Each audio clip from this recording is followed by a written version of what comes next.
Yes. Hindi mo tinatakot yan. Parang, actually, ako nga po kasi parang nakakapatid sa siya. Will you honor him? Yes. Will you be with him in good times, in bad times, in sickness or in health, till death do you part? Yes.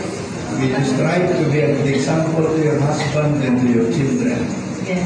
Okay, parang magtataka po kayo, bakit pagdating kay Leia, meron 8 sentence? Pero bakit pagdating kay Jeff, 5 lang? Meron pong 2 sentence doon na magkapareho, the rest is totally different. Bakit po gano'n?